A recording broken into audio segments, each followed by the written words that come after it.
মুআজ্জিজ মুহতারাম, হজের মাস এই নাম শুনলেই আমাদের চোখের সামনে ভেসে ওঠে সাদা সাদা কাপড়ে আবৃত হয় শুভ্রতা এবং নূরের আলোয় আলোকিত করা এক মহান কাফেলা।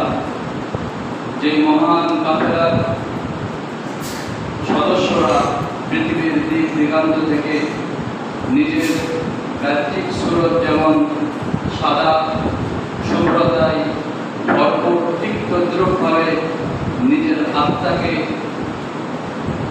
সমস্ত পাপ, সমস্ত গুনাহ, সমস্ত অন্যায় থেকে পবিত্র করার উদ্দেশ্যে মহান আল্লাহ তাআলার ঘরে মেহমান হিসেবে উপস্থিত হয়। এই হজের মাস এ কথা শুনলে আমাদের মনের মধ্যে স্রষ্টার ঘরের জিয়ারত এবং স্রষ্টার সামনে দাঁড়িয়ে নিজের আবেগ, নিজের অনুভূতি, নিজের ভালোবাসা সর্বস্ব বিলিয়ে দিয়ে মন যেন ব্যাকুল হয়ে বলতে চায়, লাব্বাইক আল্লাহুম্মা লাব্বাইক, লাব্বাইক লা শারীকা লাক লাব্বাইক, ইন্নাল হামদা ওয়ান নি'মাতা লাকা ওয়াল মুলক লা শারীকা লাক। মুসলমানের, মুমিনের জীবনের মধ্যে যত হাজার চাওয়া রয়েছে, এই সমস্ত চাওয়ার মধ্যে বিরাট একটি চাওয়া আছে মহান আল্লাহ তাআলার সান্নিধ্যে গিয়ে, মহান আল্লাহ তাআলার ঘরকে একটু জড়িয়ে, মহান আল্লাহ তাআলার কুদরতি জিনিসসমূহে একটু চুম্বন করে নিজের আবেগগুলো স্রষ্টার সামনে পেশ করা। আয় আল্লাহ, তোমার পুত্র বান্দা পৃথিবীতে বিচরণ করে, আয় আল্লাহ তোমার দিদার নসিব করতে পারে নাই, কিন্তু পরকালে তোমার দিদার নসিব করবে এই আশায় পৃথিবীতে তোমার কুদরতি ঘর, তোমার ঘরের জিয়ারতের ধন্য হওয়ার জন্য ব্যাকুল হয়ে ছুটে এসেছে, কিংবা তো ছোটা কাকের মতো উড়াল দেওয়ার চেষ্টায় নিজের মনকে ব্যাকুল রেখেছে। হজের মাসে মুসলমানের, মুমিনের হজের জন্য, আল্লাহর ঘরের জন্য ব্যাকুল হয়ে উড়াল দেওয়ার যে স্বপ্ন মুসলমান বুনবে, মুসলমানের অন্তরে লালন করবে, এটাই মুসলমানের ঈমানের দাবি। হজের এই মাস আসলে চোখের সামনে ভেসে ওঠে, চোখের সামনে আমাদের চেয়ে থাকতে মন চায় আকায়ের নামদার তাজেদার মদিনা আহমদ মুস্তফা মুহাম্মদ মুস্তফা সাল্লাল্লাহু আলাইহি ওয়াসাল্লামের সাক্ষাৎ। রাসূলের প্রিয় সাহাবীরা রাসূলের সাক্ষাৎ পেয়ে ধন্য হয়েছে, কিন্তু আমরা রাসূলের উম্মত, রাসূলের সাক্ষাৎ পাইনি। হজের মহান সফরের মাধ্যমে রাসূল সাল্লাল্লাহু আলাইহি ওয়াসাল্লামের রওজার পাশে দাঁড়িয়ে রাসূল সাল্লাল্লাহু আলাইহি ওয়াসাল্লামের সাক্ষাতের মহান সৌভাগ্য অর্জন করা যায়। মুসলমানের ঈমানের একটি অংশ হচ্ছে রাসূল সাল্লাল্লাহু আলাইহি ওয়াসাল্লামের দিদার, রাসূল সাল্লাল্লাহু আলাইহি ওয়াসাল্লামের দিদার এই পৃথিবীতে স্বপ্নে অর্জন করা। রাসূলের কবরের পাশে দাঁড়িয়ে হাজারো লক্ষ কোটি আশিকে রাসূলের মতো নিজেকেও প্রমাণ করে একবার বলা, আসসালামু আলাইকা ইয়া রাসূলুল্লাহ, আসসালামু আলাইকা ইয়া হাবিবাল্লাহ। আজকে এই হজের মাসে রাসূলের লাখো কোটি আশিকের সঙ্গে আমরা কণ্ঠ মিলিয়ে আমরা রাসূলের উপরে সমস্যাতে জোরে সোরে দরুদ ও সালাম পেশ করি, বলি সাল্লাল্লাহু আলাইহি ওয়াসাল্লাম। রাসূল সাল্লাল্লাহু আলাইহি ওয়াসাল্লামের মৃত্যুর পরে রাসূলের রওজার পাশে দাঁড়িয়ে রাসূলকে সালাত ও সালাম পেশ করা, এটা রাসূল সাল্লাল্লাহু আলাইহি ওয়াসাল্লামের ভাষায় রাসূল বলেছেন, আমার মৃত্যুর পরে আমার সঙ্গে আমার রওজার পাশে দাঁড়িয়ে সালাত ও সালাম পেশ করা মানে হচ্ছে আমার জীবিত থাকাকালীন সময় আমার সঙ্গে সাক্ষাৎ করে সালাত ও সালাম পেশ করা। মুআজ্জিজ মুহতারাম, হজের এই সফরে নিজের সমস্ত আবেগ, মায়া, মমতা, ভালোবাসা, মহাব্বত সব কিছু বিলিয়ে দিয়ে রাসূল সাল্লাল্লাহু আলাইহি ওয়াসাল্লামকে এ কথা জানায় দেওয়া কাছে গেলে বারংবার বলা, দূরে থাকলেও বারংবার দুরূদের পরে রাসূলের কাছে আরেকটা বলা, ওহে রাসূল, আমরা তোমার নাদান উম্মত, তোমার দিদার পাই না, তোমার যোগ্য অনুসারী হয়ে উঠতে পারি না। হে রাসূল, এই আমাদের দিন তোমার সুপারিশে সর্বপ্রথম জান্নাতের মালিক হবে অনেক মানুষ। হে রাসূল, আমি তোমার উম্মত হয়ে তোমার সামনে দরুদ ও সালাম পেশ করে তোমার কাছে আবেদন করছি। হে রাসূল, সেই সুপারিশ যাদের জন্য সেদিন তুমি করবে তাদের কাতারে আমার নামটাও একটু স্মরণ রাখি। রাসূলের শানে বারংবার দোয়ায় একথা বলা, হে রাসূল, তোমাকে শাসককে দেখে যে সমস্ত মহান ব্যক্তিরা স্বর্ণের মানুষে পরিণত হয়েছে, এখন তো তোমাকে সচক্ষে দেখার সুযোগ নেই, কিন্তু কমাৎকম স্বপ্নে তোমার দিদার করার সুযোগ হয়েছে। হে রাসূল, আমার জীবন দশায় একবার হলেও তুমি আমাকে স্বপ্নে তোমার দিদার নসিব করে দাও। প্রত্যেকটি মুমিন মুসলমানের স্বপ্ন আছে আল্লাহ আমাদের জীবন দশায় একবার হলেও রাসূলের দিদার নসিব করার তৌফিক দান করুন। এটি মুসলমানের আবেগ, মুসলমানের অনুভূতি, মুসলমানের ভালোবাসা, যা মুসলমানের ঈমানের দাবি। আল্লাহ রাব্বুল আলামিন আমরা যারা কয়েকবার একবার আল্লাহর ঘর রাসূলের সঙ্গে সাক্ষাতের সুযোগ পেয়েছি, যারা একবারও পাই নাই, আমাদের প্রত্যেককে আল্লাহ পুনরায় একবার হলেও আল্লাহ রাব্বুল আলামিনের ঘর রাসূলের সঙ্গে রাসূলের কবর জিয়ারতের সৌভাগ্য নসিব করুন। সকলে বলি আল্লাহুম্মা আমিন।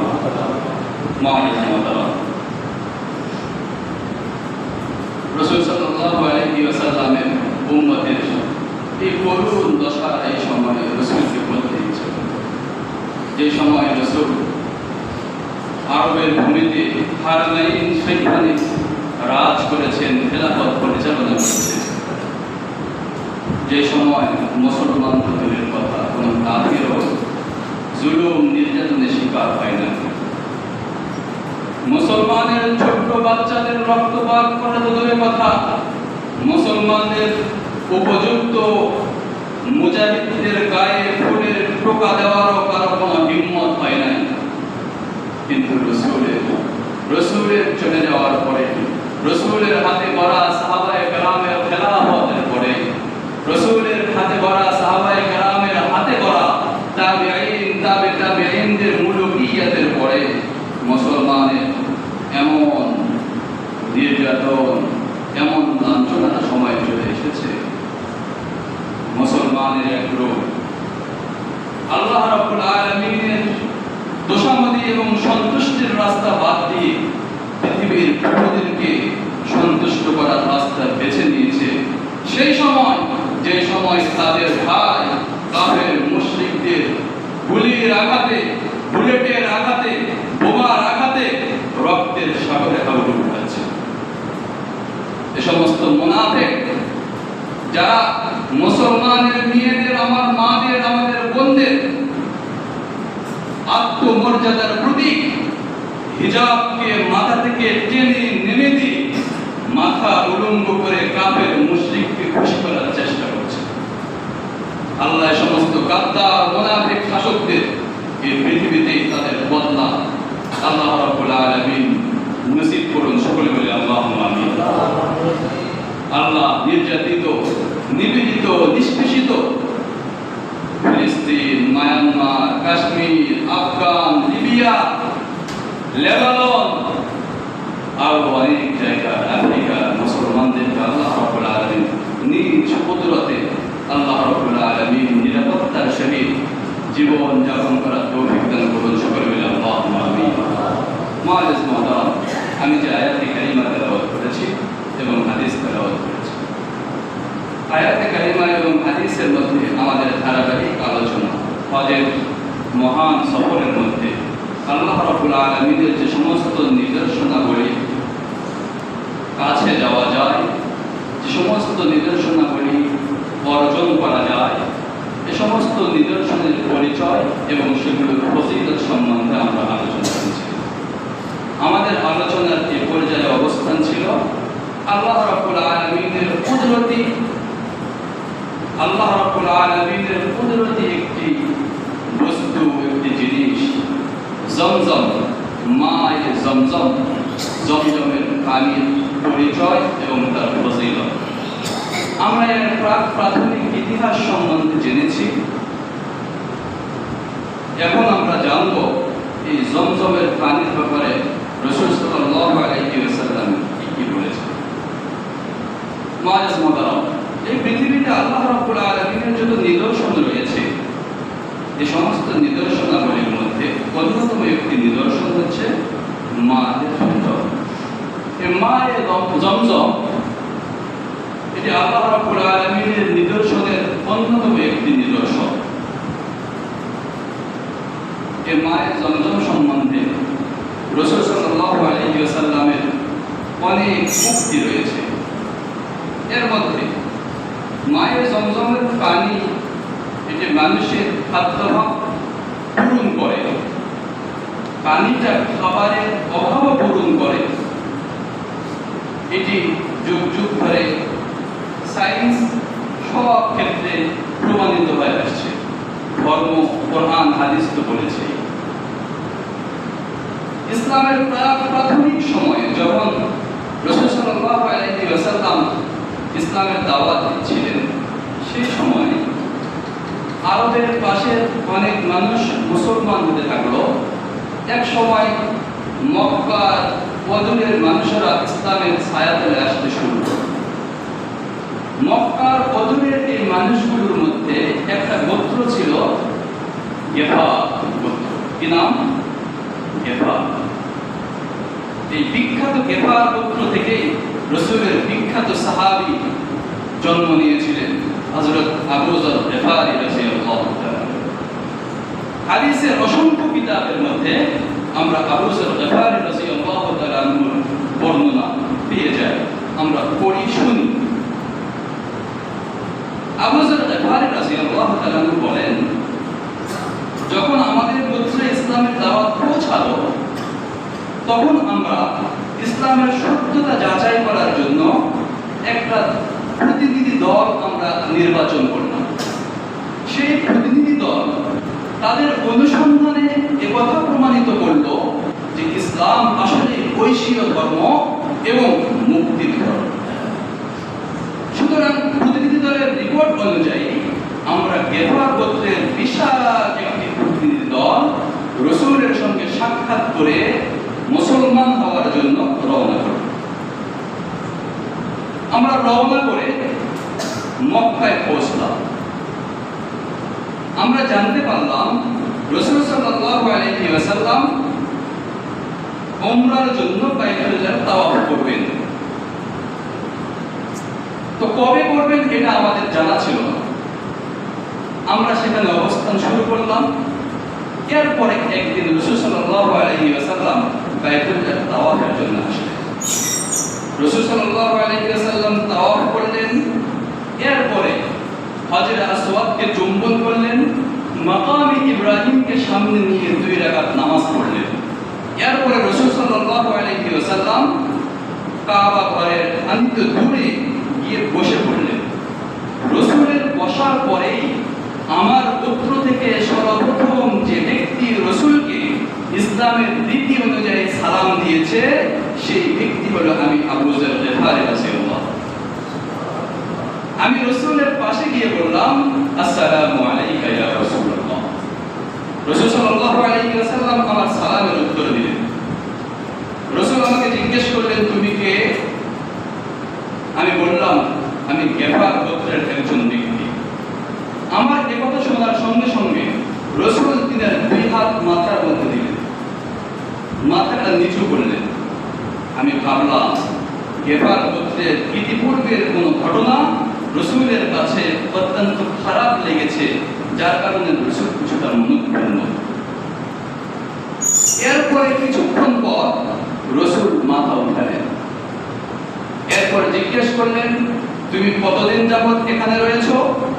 আবু যর গেফারী রাদিয়াল্লাহু তাআলা বলছেন, ইয়া রাসূলুল্লাহ, 30 দিন 30 রাত। 30 দিন 30 রাত। রাসূল জিজ্ঞেস করলেন 30 দিন 30 রাত তোমাকে কে খাওয়াইছে, তোমাদেরকে কে খাওয়াইছে? আবু যর গফারি বললেন, ইয়া রাসূলুল্লাহ 30 দিন 30 রাত আমরা শুধুমাত্র জমজমের পানি খেয়ে রয়েছি। এরপরে আবু যর গফারি রাদিয়াল্লাহু তাআলা ইহরামরত অবস্থায় ছিলেন, নিজের পেটের চামড়া একটু টেনে বললেন, ইয়া রাসূলুল্লাহ খেয়ে যে শুধুমাত্র আমরা আমাদের জীবিকার খাদ্যাভাব পূরণ করেছি তা নয়, বরং 30 দিনের জমজমের পানি খাওয়ার দ্বারাই আমার শরীরটাও সুঠাম দেহি হয়ে গেছে, আমার পেটের ভরিও পর্যন্ত নেমে গেছে। রাসূল সাল্লাল্লাহু আলাইহি ওয়াসাল্লাম বললেন, হে আবু যর, জমজমের পানি সেই পানি যেই পানি আল্লাহ রাব্বুল আলামিন নিজ কুদরতে এই জমিনের মানুষের জন্য নির্বাচন করেছেন। এই পানির মধ্যে শুধু পানির ভাব খাদ্যাভাব পূরণের এক রয়েছে তা নয়, বরং এই পানির দ্বারাই মানুষের যে খাদ্যের অভাব রয়েছে সেটাও পূরণ হয়ে যায়। এরপর আবু বকর সিদ্দিক রাদিয়াল্লাহু তাআলা বললেন, ইয়া রাসূলুল্লাহ এমন বিশাল মুবারকপূর্ণ একটি জামাত 30 দিন ধরে অবস্থান করছে, আমরা খোঁজ নিতে পারি নাই, এই জামাতের মেহমানদারি আমি করাতে চাই। রাসূল বললেন, আবু যর তুমি প্রস্তুত? আবু যর রাদিয়াল্লাহু তাআলা বললেন, ইয়া রাসূলুল্লাহ হ্যাঁ আমরা যেতে পারি। এবার আবু বকর সিদ্দিক রাদিয়াল্লাহু তাআলা চলতে শুরু করলেন। আবু যর গফারি রাদিয়াল্লাহু তাআলার সঙ্গে তিনার গোত্রের লোকেরা চলতে শুরু করলেন। এরপরে বাসায় পৌঁছার পরে আবু বকর সিদ্দিক রাদিয়াল্লাহু তাআলা তায়েফের বিখ্যাত কিসমিস দ্বারা আবু যর গফারি এবং আবু যর গফারির সহকর্মীদের সবাইকে পেট পুড়ে তাদেরকে খাওয়াইলেন। বুখারীর এই রওয়ায়াতের দ্বারা বোঝা যায় জমজমের পানি শুধু পানির পিপাসা নিবারণ করে তা নয়, বরং জমজমের পানি খাদ্যাভাব এটাও পূরণ করে। এই জমজমের পানির ব্যাপারে রাসূল সাল্লাল্লাহু আলাইহি ওয়াসাল্লামের পান করার আদব কি, বহন করা যাবে কিনা এবং এর মধ্যে কি কি শেফা রয়েছে, রাসূল কি বলেছেন আসুন আমরা জেনে নিই। জমজমের পানি পান করার আদব কি? রাসূল সাল্লাল্লাহু আলাইহি ওয়াসাল্লামের আদবের ব্যাপারে আব্দুল্লাহ ইবনে আব্বাস রাদিয়াল্লাহু তাআলা বলেছেন, কি বলছেন? তিনি বলেন, আন আব্দুল্লাহ ইবনে আব্বাস রাদিয়াল্লাহু তাআলা, আব্দুল্লাহ ইবনে আব্বাস রাদিয়াল্লাহু তাআলা বলেছেন, শারিবান নবী সাল্লাল্লাহু আলাইহি ওয়াসাল্লাম কাইমান জামজামা, রাওয়াহু বুখারী।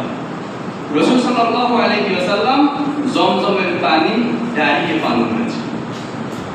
জমজমের পানি দাঁড়িয়ে পান করেছেন। আমরা সকলেই জানি আমরাও জমজমের পানি রাসূলের সুন্নাত অনুসরণে দাঁড়িয়ে পান করি। তাহলে জমজমের পানি পান করলে শুধু পিপাসা নিবারণ হয়, খাদ্যাভাব পূরণ হয় তা নয়, বরং জমজমের পানি পান করলে রাসূলের একটি সুন্নাত আদায় হয়। আর রাসূলের একটি সুন্নাত আদায় করা মানে হচ্ছে রাসূলের সঙ্গে মহব্বত স্থাপন করে রাসূলের সঙ্গে জান্নাতের বাসিন্দা হওয়ার সুযোগ লাভ হয়। তাহলে জমজমের পানি পান করার দ্বারা রাসূল সাল্লাল্লাহু আলাইহি ওয়াসাল্লামের সঙ্গে জান্নাতে একসঙ্গে বসবাসের মহান সুযোগ লাভ করা যায়। এজন্য জমজমের পানি মহান বরকতের পানি।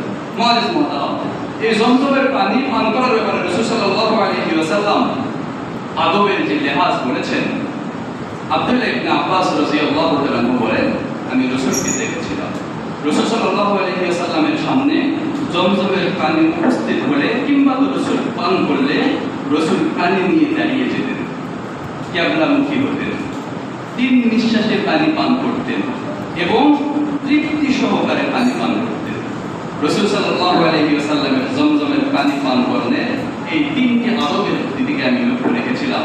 আমি আব্দুল্লাহ ইবনে আব্বাসও প্রত্যেক সময় এই আদবের প্রতি লক্ষ্য রাখি। আল্লাহ আমাদেরকেও জমজমের পানি পান করার সময় এই আদবগুলোর দিকে লক্ষ্য রাখার তৌফিক দান করুন।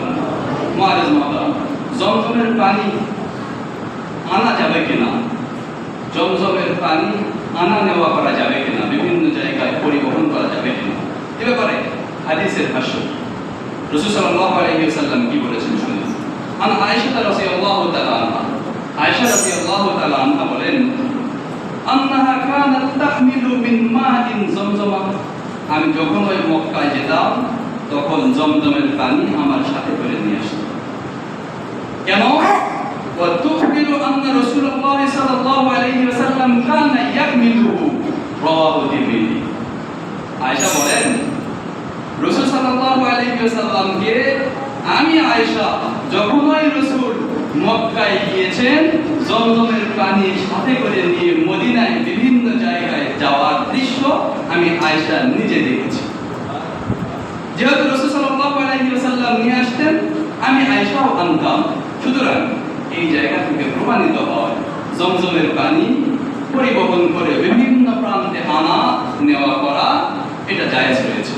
এজন্য বন্ধু বান্ধব আত্মীয় স্বজন সকলের জন্য জমজমের পানি হাদিয়া আনা, এইটা হাদিয়া যত প্রকার রয়েছে তার মধ্যে থেকে উত্তম একটি হাদিয়া।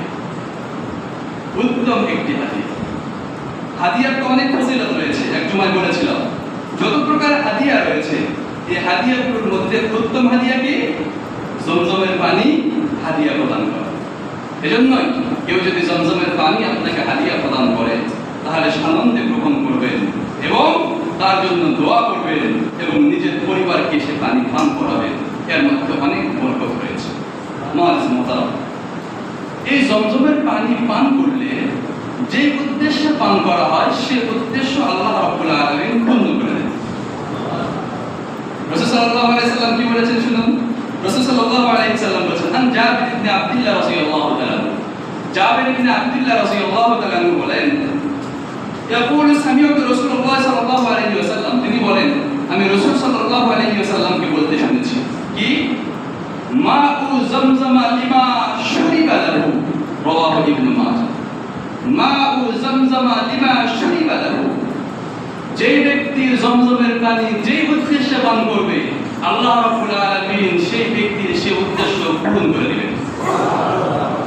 এজন্য বর্তমান সময়ের অনেক ঘটনা এমন রয়েছে, দুরারোগ্য ব্যাধি ক্যান্সারে আক্রান্ত হয়েছে, ডাক্তাররা বলেছে তোমার হায়াত আর মাত্র 24 ঘন্টা, কাউকে বলেছে মাত্র 7 দিন। এমন ব্যক্তিও জমজমের পানি পুরো তাওয়াক্কুলের সাথে পান করেছে। তারা নিজেরা সাক্ষ্য দিচ্ছে যে পান করার পর কেউ 10 বছর, কেউ 20 বছর, কেউ 40 বছর পর্যন্ত কোনো রোগ ব্যাধি ছাড়া সুস্বাস্থ্যের সঙ্গে জীবনযাপন করেছে। এটা তো গেল দুনিয়ার ফায়দা। আর কেউ যদি জমজমের পানি পান করে এই নিয়তে যে জমজমের পানি আল্লাহ রাব্বুল আলামিনের নিদর্শন সমূহের অন্যতম নিদর্শন, আর আল্লাহ রাব্বুল আলামিনের নিদর্শনগুলোর মধ্যে মুমিন বান্দার উপহারের সর্বোচ্চ নিদর্শন হচ্ছে জান্নাত। সুতরাং জমজমের পানি পান করলে আল্লাহ আমাকে জান্নাতে হাউজে কাউসারের পানি পান করাবে। এই নিয়তে যদি কেউ জমজমের পানি পান করে ইনশাআল্লাহ বিইذنিল্লাহ আল্লাহ তাকে জমজমের পানির পরিবর্তে হাউজে কাউসারের পানি পান করার তৌফিক দান। এজন্য জমজমের পানি পান করার সময় শুধু দুনিয়াকে ফিকির করলে হবে না, বরং আখিরাতের ফিকিরও করতে হবে। দুনিয়ার ফিকির থাকবে, সুস্থতার নিয়ত থাকবে, তৎসঙ্গে নিয়ত থাকবে আয় আল্লাহ তুমি আমাকে জমজমের পানি পান করার বদৌলতে হাউজে কাউসারের পানি পান করার সৌভাগ্য দান করো। এজন্য এই দোয়া করতে হবে। জমজমের পানি তৃপ্তি সহকারে পান করতে হবে। তা আমরা একটু আগে শুনলাম। কেন তৃপ্তি সহকারে পান করব? রাসূল সাল্লাল্লাহু আলাইহি ওয়াসাল্লাম সে কথা বলেছেন। জাবের রাদিয়াল্লাহু তাআলা সেই হাদিস, রাসূল সাল্লাল্লাহু আলাইহি ওয়াসাল্লাম বলেছেন, ইন্না আয়াতা মা বাইনানা ওয়া বাইনাল মুনাফিকিনা আন্নাহুম ইয়াতাদাল্লুনা মিন জমজমা। জাবের ইবনে আব্দুল্লাহ রাদিয়াল্লাহু তাআলা বলেন, তোমরা কি জানো রাসূল সাল্লাল্লাহু আলাইহি ওয়াসাল্লাম কি বলেছেন?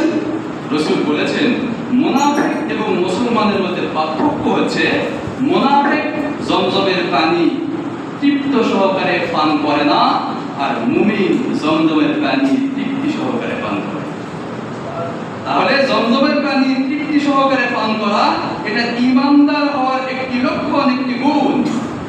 সুতরাং যারা মক্কায় গিয়ে বিভিন্ন জায়গায় জমজমের পানি পরিবহন করা, বহন করা, এটা সুযোগ রয়েছে, তার সামর্থ্য রয়েছে, সামর্থ্য থাকা সত্ত্বেও বাজারে বিভিন্ন পানি পান করে, বিভিন্ন পানি সাথে নেয়, তাহলে তারা নিজেরা এখনো পরিপূর্ণ ঈমানদার হতে পারে। এজন্য যতক্ষণ পর্যন্ত জমজমের পানি বহন করার সক্ষমতা থাকবে, মুমিনের একটি বৈশিষ্ট্য হচ্ছে ততক্ষণ পর্যন্ত মুমিন জমজম ছাড়া অন্য কোনো পানি পান করবে না। এটা মুমিনের ঈমানের একটি অংশ। মুআজ্জিজ মুহতারাম, রাসূল সাল্লাল্লাহু আলাইহি ওয়াসাল্লাম এই কথাই বললেন, মা বাইনানা ওয়া বাইনাল মুনাফিকিন, মুসলমান এবং মুনাফিকদের মধ্যে পার্থক্য শুধু এখানে মুনাফিকরা জমজমের পানি তৃপ্তি সহকারে পান করে না, আর মুমিন তৃপ্তি সহকারে পান করে। আল্লাহ আমাদেরকে প্রাণ ভরে তৃপ্তি সহকারে জমজমের পাশে দাঁড়িয়ে জমজমের পানি পান করার তৌফিক দান করুন। আল্লাহর ঘরে টান্নাইমান হয় আল্লাহ রাসূলের রওজার পাশে দাঁড়িয়ে তৃপ্তি সহকারে জমজমের পানি আমাদেরকে পান করার তৌফিক দান করুন। মুআজ্জিজ মুহতারাম, জমজমের পানি পান করলে জটিল রোগ থেকেও শিফা পাওয়া যায়। রাসূল সাল্লাল্লাহু আলাইহি ওয়াসাল্লাম কি বলেছেন শুনুন। একটু আগে শুনলাম দুরাক্ষ ব্যাধি ক্যান্সার থেকে অনেকে সেবা পেয়েছেন, এমন ঘটনা শোনা যায় এবং বাস্তবিক প্রমাণ পাওয়া যায়। রাসূলের কথা শুনুন, রাসূল কি বলেছেন। আন আব্দুল্লাহ ইবনে আব্বাস রাদিয়াল্লাহু তাআলা আনহু قال আব্দুল্লাহ ইবনে আব্বাস রাদিয়াল্লাহু তাআলা আনহু বলেন قال রাসূলুল্লাহ সাল্লাল্লাহু আলাইহি ওয়াসাল্লাম, রাসূল সাল্লাল্লাহু আলাইহি ওয়াসাল্লাম বলেছেন খায়রু মাইন আলা ওয়াজহিল আরদি মাউ জামজাম ফীহি তাআমুন মিনাত তাআমি। রাসূল বলেন এই পৃথিবীতে যত প্রকার পানি রয়েছে, পানীয় রয়েছে, খাদ্য রয়েছে, এই সমস্ত পানীয়গুলোর মধ্যে সর্বোত্তম পানীয় হচ্ছে জমজমের পানি। শুধু এরকম পানির কথা, পানীয় জাতীয় কথা রাসূল বলেন নাই। এরপরে রাসূল বলেছেন কি ফীহি তাআমুন মিনাত তাআম, শুধু পানি নয়, যত খাদ্য রয়েছে সমস্ত খাদ্য থেকে উত্তম খাদ্য হচ্ছে জমজমের পানি। এরপরে রাসূল বলেন ওয়াশিফাউন মিনাস সাকামি, এবং যত ধরনের রোগ রয়েছে সমস্ত ধরনের রোগের শিফা রয়েছে জমজমের পানির মধ্যে।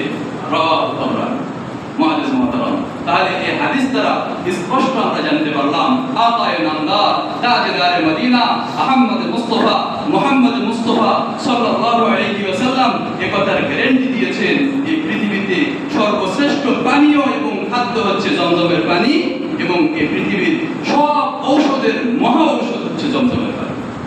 সুতরাং আপনার ঈমান তাওয়াক্কুল আল্লাহর প্রতি যেমন হবে আপনি প্রতিদান তেমন পাবেন।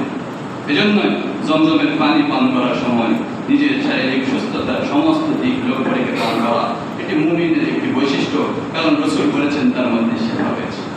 মুআজ্জিজ মুহতারাম, এই জমজমের পানির আরো অনেক ফজিলতের কথা রাসূল সাল্লাল্লাহু আলাইহি ওয়াসাল্লাম বলেছেন।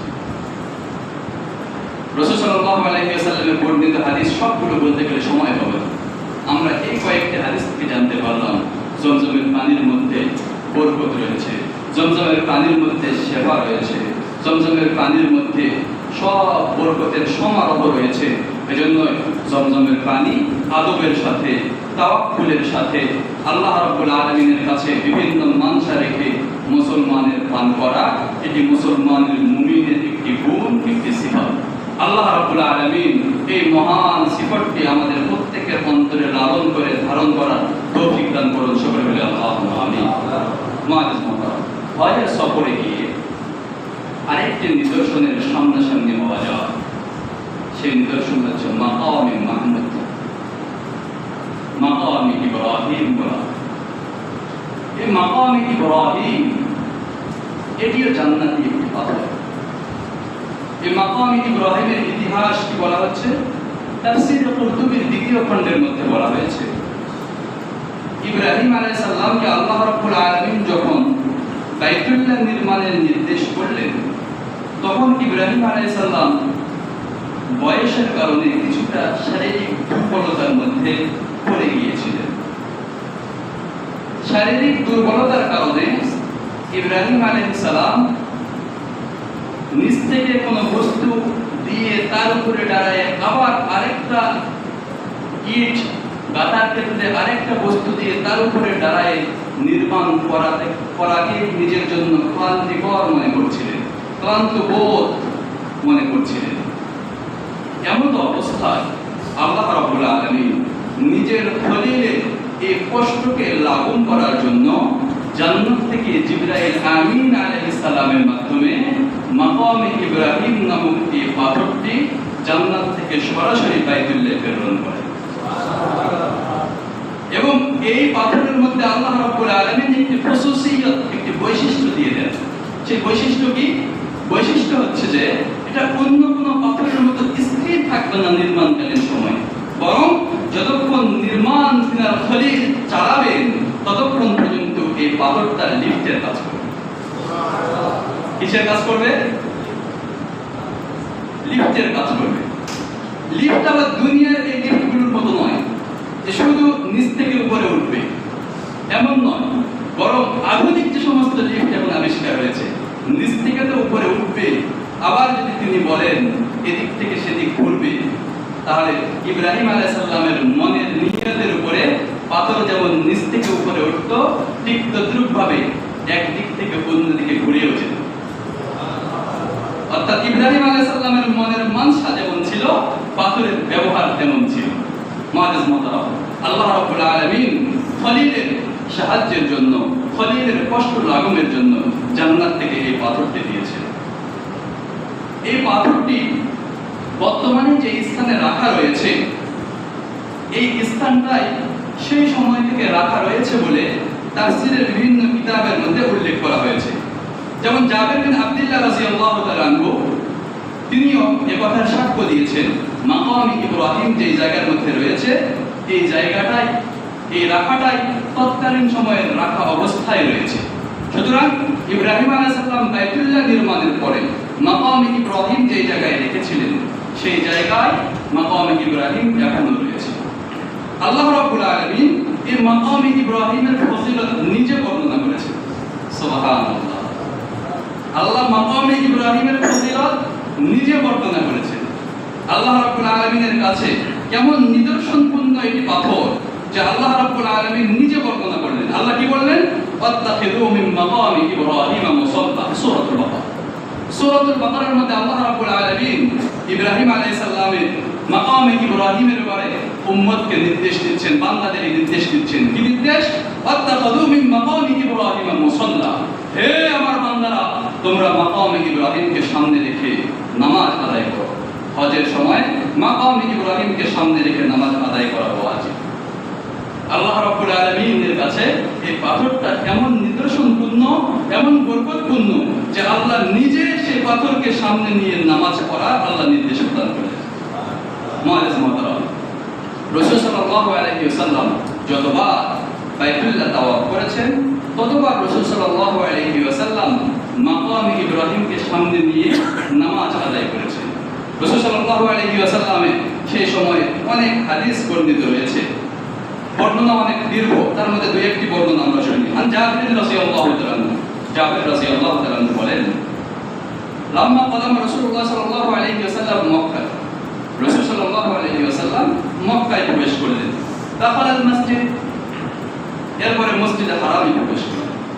ফাসতালামাল হাজার, রাসূল সাল্লাল্লাহু আলাইহি ওয়াসাল্লাম হাজরে আসওয়াদকে চুম্বন করলেন। থুম্মা মাযা আলা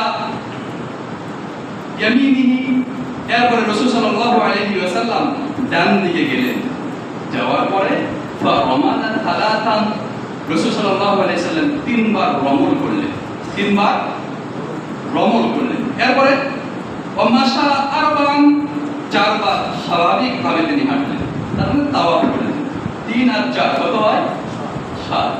তাওয়াফ করা, তাওয়াফের মধ্যে প্রথম 3 বার রমল করা, এটা রাসূল সাল্লাল্লাহু আলাইহি ওয়াসাল্লামের সুন্নাত। রমল কি?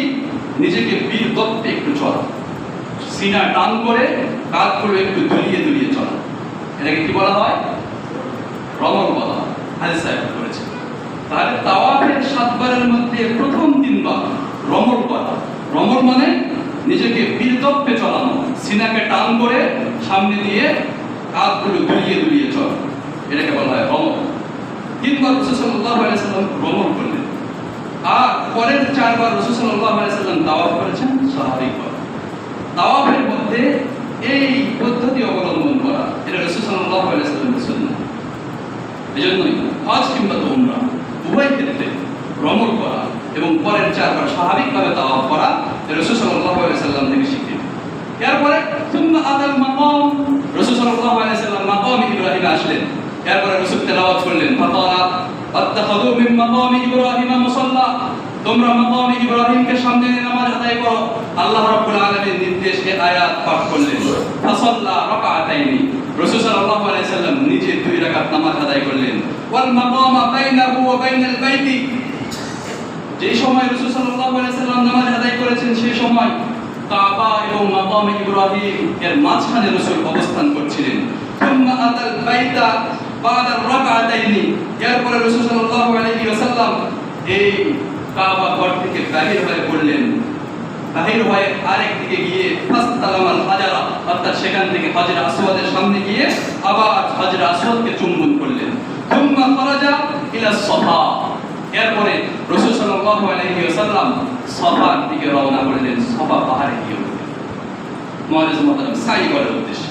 তাহলে রাসূল সাল্লাল্লাহু আলাইহি ওয়াসাল্লাম তাওয়াফ, রাসূল সাল্লাল্লাহু আলাইহি ওয়াসাল্লাম মাকাম ইব্রাহিমকে সামনে দিয়ে নামাজ, মাকাম ইব্রাহিমকে সামনে দিয়ে নামাজ পড়ার পরে হাজরে আসওয়াদকে আবার চুম্বন, এরপরে সেখান থেকে ডাইরেক্ট সাফার দিকে রওনা করা রাসূল সাল্লাল্লাহু আলাইহি ওয়াসাল্লামের সুন্নাত। রাওয়াহুন নাসাই। মুআজ্জিজ মুহতারাম, রাসূল সাল্লাল্লাহু আলাইহি ওয়াসাল্লামের আরো হাদিস বর্ণিত রয়েছে। রাসূল সাল্লাল্লাহু আলাইহি ওয়াসাল্লাম এবারে আর কি বলেছেন? ওমর রাদিয়াল্লাহু তাআলার একটি কথা শুনে নেই। ওমর রাদিয়াল্লাহু তাআলা বলেন, আমি আমার জীবনে 3 বার আমার অন্তরে যে কথা এনেছি সেই কথার ব্যাপারে আল্লাহ রাব্বুল আলামিন সরাসরি আয়াত অবতীর্ণ করেছেন। মানে ওমর রাদিয়াল্লাহু তাআলা বলছেন যে আমার অন্তর মনে হয়েছিল এমন হলে ভালো হয়, আল্লাহ রাব্বুল আলামিন পরক্ষণে রাসূলের উপরে সেই আয়াত অবতীর্ণ করেছেন। আনাস রাদিয়াল্লাহু তাআলা বলেন, ওমর রাদিয়াল্লাহু তাআলা আমাকে সেই 3 সময়ের কথা বলেছেন। তার মধ্যে প্রথম অবস্থা এমন ছিল, ওমর ইবনে খাত্তাব রাদিয়াল্লাহু তাআলা বলেন, আমার মনে যাচ্ছিল মাকামে ইব্রাহিমকে সামনে নিয়ে যেন আমরা 2 রাকাত নামাজ আদায় করি। আমার মনে যখন এই চিন্তা উদিত হয়েছে, পরক্ষণে আল্লাহ জিবরাইল আমিন দিয়ে আয়াত অবতীর্ণ করেছেন, ফাত্তাখাযু মিন মাকামি ইব্রাহিম মুসাল্লা, হে আমার বান্দারা তোমরা মাকামে ইব্রাহিমকে সামনে নিয়ে নামাজ আদায় করো। মুআজ্জিজ মুহতারাম, আর 2 বারের কথা এসেছে সামনে, আমরা শুনবো ইনশাআল্লাহ তাআলা। এরপরে সাফা, সাফার পরিচয়, মারওয়া, মারওয়ার পরিচয়, সাফা মারওয়ার ফজিলত, সাফা মারওয়ার সাই, এই সংক্রান্ত কিঞ্চিত কিছু আলোচনা আগামী জুমায় করা হবে ইনশাআল্লাহ। আল্লাহ রাব্বুল আলামিন হজের মহান সফরে যারা মেহমান হয়ে আল্লাহর ঘরে মেহমান হয়ে অবস্থান করছেন, যারা সফরের জন্য নিয়োগ করেছেন, যারা নিয়োগ করবেন, আল্লাহ তাদের সঙ্গে আমাদের সকলকে আল্লাহর ঘরের মেহমান হিসেবে কবুল করুন। সকলে বলি আল্লাহুম্মা আমিন।